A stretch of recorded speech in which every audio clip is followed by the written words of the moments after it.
Hola tribe! Welcome to the House of Kai. Today we're doing a medicine oracle read, and it is for the 8th of December. However, whenever you watch it is the day you need it, right? So, I am shuffling up the cards. I hope you are wonderful. I hope you are wonderful. If you haven't already, please like, share, subscribe, and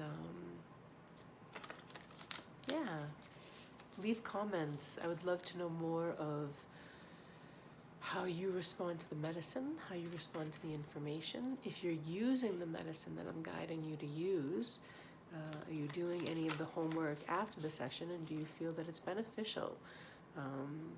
Again, I look forward to doing the actual medicine with you, showing you how-tos and doing all that work with you in the future.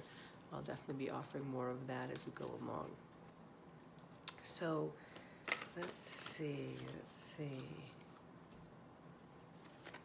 Today. Let's see.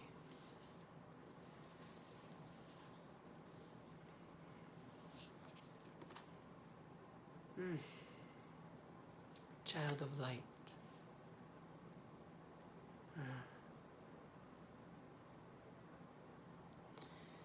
I love the enthusiasm living from the heart, right?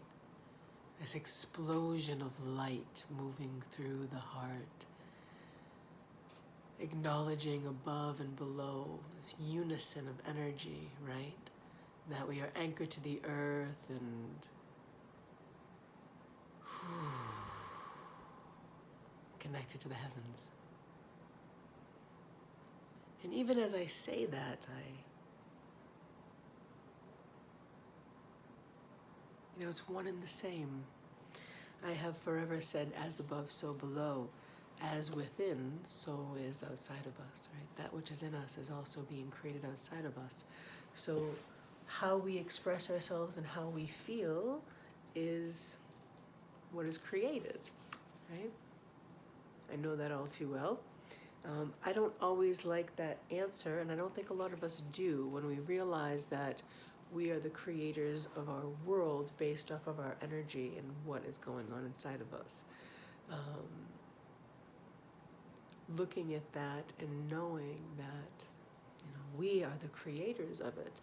That which is moving through our hearts, this creation is an expansion of above and below simultaneously. It's inside of us and coming out of us at the same time.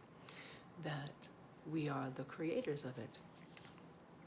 I often speak of how we are just a musical instrument or a tuning fork. However, I wish it was that simple. I wish it was that simple that we were just a tuning fork. We are many, many tuning forks. Or you'll also hear me say like 1,000 corded harp, you know what I mean? Or 100 corded harp. Not every single string is going to be in tune. And so it is up to us to constantly work on purifying those vibrations that are within us. When we hear something inside of us or sense something inside of us that doesn't bring us peace, it is up to us to, I want to say look at it, and there is one way you can look at the vibration of it and determine what it is and clear it and bring peace to it. I think oftentimes we repluck the same sour note over and over again. Really, it's just a form of torture. It's a form of self-torture to consistently keep plucking the same sour note over and over again and think that we're going to get a different result from it, rather than fine-tune it and change it. I am just as guilty of doing this as anyone else. We become addicted to the pain. And I think that's what happens, is people become addicted to their pain, as crazy as that sounds. And so to express freedom and joy is almost scarier than letting go of our pain. We don't know what's on the other side. And that's what's scary to us, right? We're so attached to what we already know we can handle. We already know we can handle the pain. But we're not really sure that we can handle the joy. Silly, isn't it? Silly. I as well. Totally guilty of it. Totally guilty of it. And a common phrase I've been hearing lately, let's see if I can recall, is the Stockholm Syndrome. And so, you know, if you're unfamiliar with Stockholm Syndrome, hopefully I define it well enough, yet it is exactly that. It is one who has been, you know, captured and tortured and ends up staying with their torturer because they actually are more comfortable in that than how would it be to be free. You know, I know many people who have been to prison who consistently go back, and they find ways of doing that because they feel safer there. It's easier for them there than it is to know who they would be in their own freedom, being accountable in life for their own personal freedoms.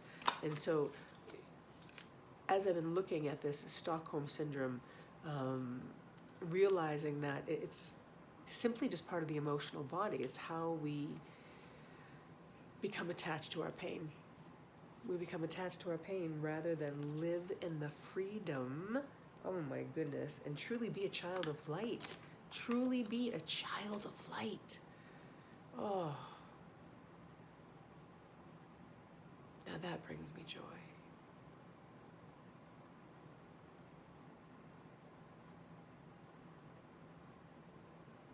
That brings me so much joy. It is a pathway in freedom to our joy, right? Let's see.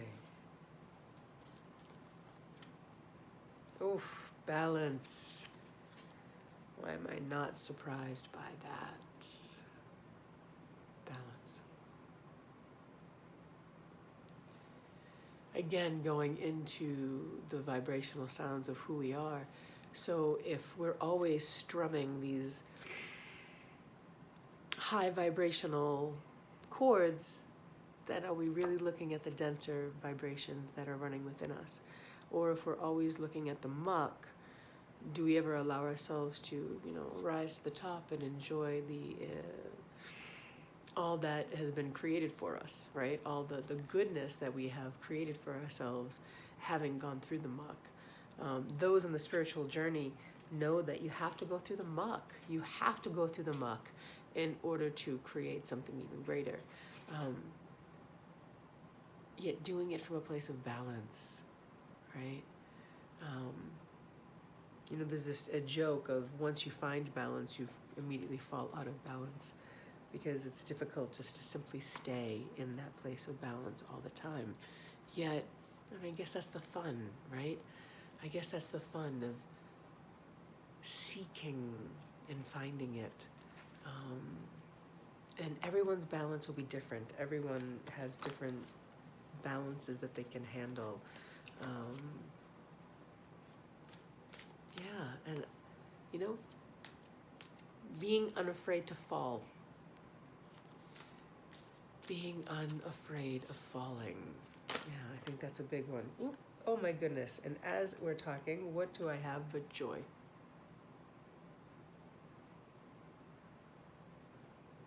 Joy.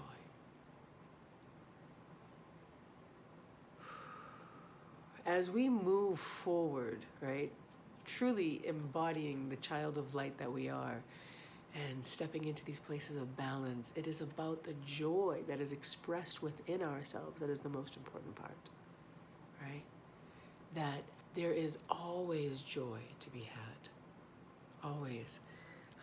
I recently got a journal, a happiness journal, and it's cute and it's fun, and it speaks of writing down phrases and affirmations of happiness that you wish to experience throughout the day, or ways in which you can bring happiness to other people's lives. And it's a cute little journal. And I just most recently wrote that joy is always within me. That I can always find joy inside of myself. And we all can. We all can.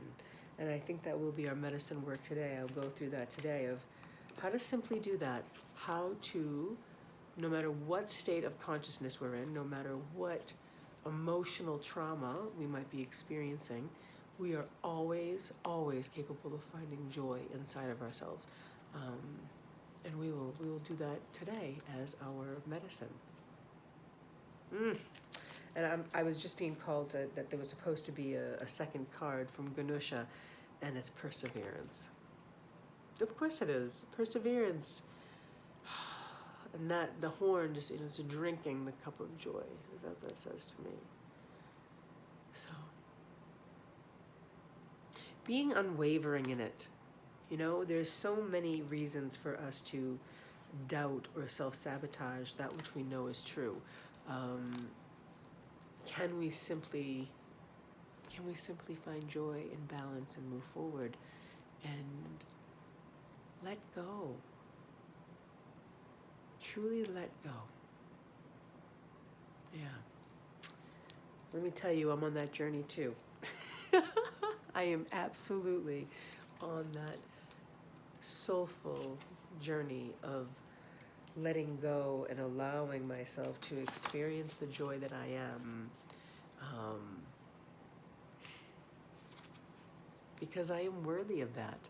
I am worthy of experiencing joy and not having to feel restrictions in my life based off of what I thought was my joy or what I perceived something, right? Something that I perceived or something I had hoped for versus living in the experience. And so even in that, I feel pain in my heart. There's a sadness. Yeah. And so knowing that I can clear that, I can clear that sadness because I already know the truth. I already know the truth. And the mind will play tricks on you, seeking and seeking and seeking for answers outside of what simply already is. So as we move forward, seeking the joy in our hearts, purifying our sound, our instrumental chords inside of ourselves, because there is no need for us to suffer here. I truly do believe the suffering is in the mind, the ego. I've really been dancing in this. There's a healthy ego that is necessary, that creates integrity lines. It's who we are and what we stand for. And there's a healthy balance of that. Yet the ego will also, show up as a better than kind of person, or a bratty child wishing for more than. And so, yeah, finding that and just simply being in the light. Yeah. That is absolutely the medicine of the day. I can feel that completely. Excuse me. And so, let's see.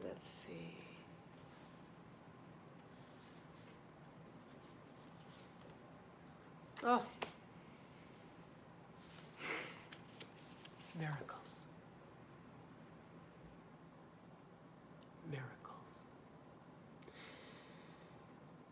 Living in that joy, right? Without allowing this mind to take over, because the mind is the illusion. Miracles are created. Miracles.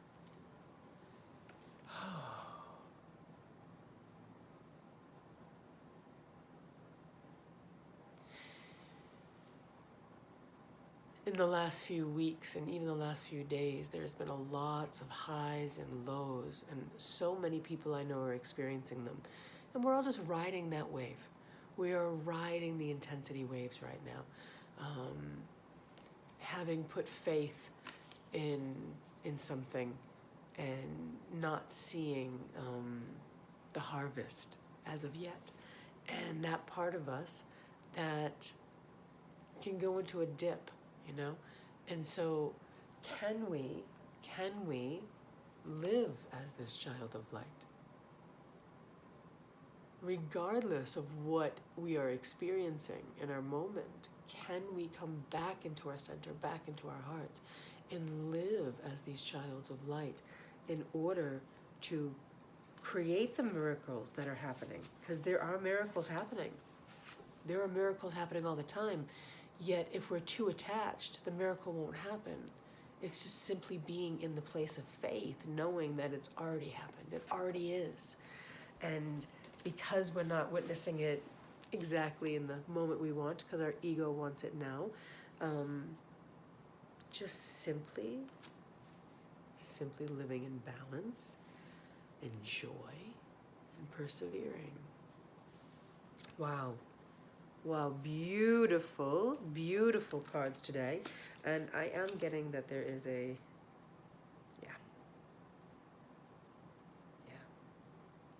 as I'm looking here of the clarification of all of this, so I pulled miracles, and then from the same deck I just cut again, and it perception.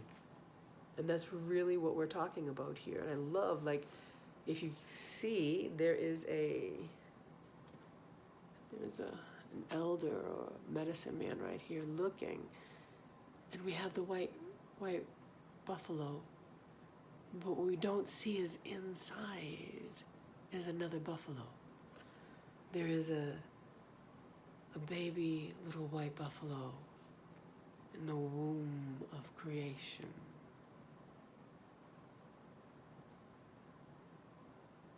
Trusting in miracles. Trusting in miracles.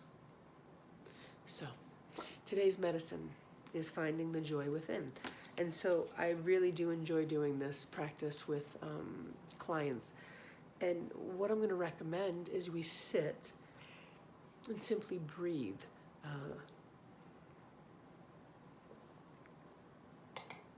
You've seen in some of my earlier videos, potentially, of a breathing technique I like to use, where we breathe at least 10 breaths that are elongated. So the breath lengthens from the root to the crown, and you just breathe that. And that's all you do is focus on that. Inhale, expand, and lengthen. And each time you do this, the breath will become more elongated and more expansive. And so the first few times you take the breath, you're not going to be able to get the breath all the way from the root to the crown the way you want it to. So practice it. Get it as far to the basin and out the back of the skull as you can. And so breathe that breath at least 10 times, and maybe even more if that's what you need to do. And then we breathe side to side. So you're going to breathe a breath that breathes you side to side. So it's as if when you inhale, you're pushing on walls on either side of you. It's like you have your hands, your palms, and your feet. I'm cross-legged right now, so that's how I think of it, is like even if my feet are cross-legged, I'm imagining that I'm pushing against walls, and I'm pushing against walls with my hands as well as my feet simultaneously, and I'm expanding my breath side to side, so shoulder to shoulder, hip to hip, everything expands. So again, 10 breaths minimum, expanding the body in this manner. Then breathe front to back. You can, once again, if you placed your hands in front of you, put your back against a wall and put your hands in front of you, breathe and try to expand front to back. And what we're doing here is really getting your connective tissue, your fascia, that gets bound up all day long, right? It gets bound up from injuries, but it gets bound up all day long from just patterns, from lack of breath, from stress, from you name it. We shorten our breath throughout the day all the time. And so all of these breaths, and you want to do at least 30 conscious breaths of all of these, and then add an additional 10 of all those together, all 360 degrees simultaneously, up, down, side to side, and front to back. Expand that breath and allow yourself to simply be in that breath.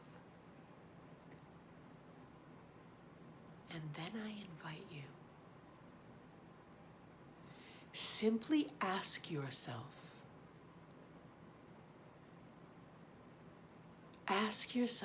where joy resides in your physical body.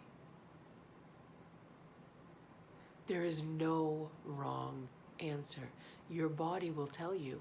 It will highlight a place inside of you that is this ball of light, of joy. You may be so blessed that it comes in a color, that it comes in a larger than this little ball of light or a larger than this little fragment of light, right?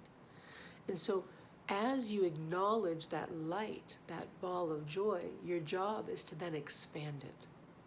Now use that breath technique to expand that ball of light. And start small, so start to expand it directly in the space that it is. And then invite that ball of joy to expand into the other parts of the body. And then invite that ball of joy to expand around you. And then invite that ball of joy to expand in the town you live in. And then invite that joy to expand in the state you live in. Invite it to expand the earth that you reside on.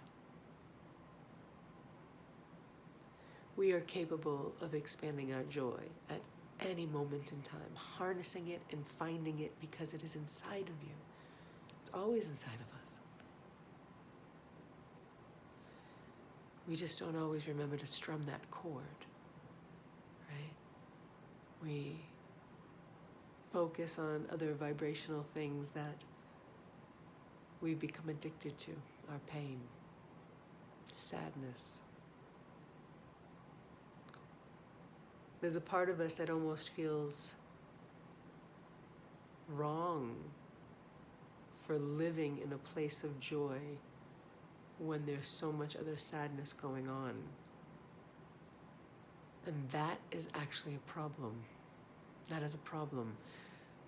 Because all we're doing is feeding and perpetuating the sadness that everyone else is feeling. It is far more work to come into a place of joy and expand it and sit in it and welcome others to join you in your joy versus you joining others in their sadness.